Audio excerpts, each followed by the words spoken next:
My name is K.Ullah. I'm honored to the State Department and also University and the author of a recent book, one including the bargain from the bazaar that just came out recently. And I think one of the main things that we with this instability is you have the rise in these insurgency groups, whether in Iraq, in Syria, around the Middle East.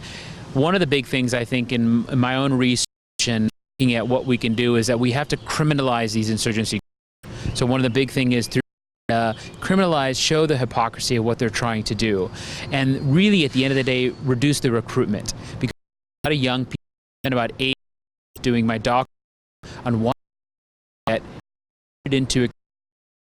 And our idea is that we have to criminalize those insurgency groups, provide with alternative pathways. Because one thing that I see happen is that you're getting recruited now from class. It's not driving, but actually young people in the middle class, educated, that are getting recruited. It's an intellectual battle of young people have identity grievances, and so one has to address those grievances and develop alternative pathways. These extremists politicize religion to means, and really a lot of the teachings that we know that are for peace and peace building. I think that the United States faith-based engagement, working with religious leaders, with people, and them all pathways. I see a lot in terms of bringing faith-based leaders from all the different faiths to places like Turkey. See the sort of what Turkey has been able to, because Turkey model in many ways sort of that faith engagement and really creating a vibrant civil society. That's right. I think the key thing is that the credible ground are the leaders. They need to be courageous, continue. They have to be able to message communities. As I used to work in Pakistan, I spent a lot of time in the East. A lot of these religious leaders feel silent. They are not empowered to go out there and talk to people about what they see in the hypocrisy within the people using the faith.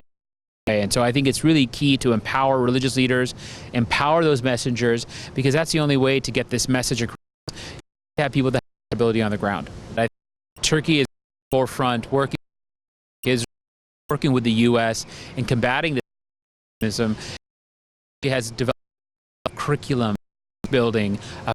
Different faith-based communities can work together, and I think that model to a lot of the Muslim world to look to Turkey to sort of done in terms of having a vibrant civil society and really providing a curriculum. I think that's the big thing, peace-building curriculum. You disseminate that message again through websites, through religious leaders, through educational institutions. That's the only way you're going to develop a successful pathway for young people that are recruited into these groups.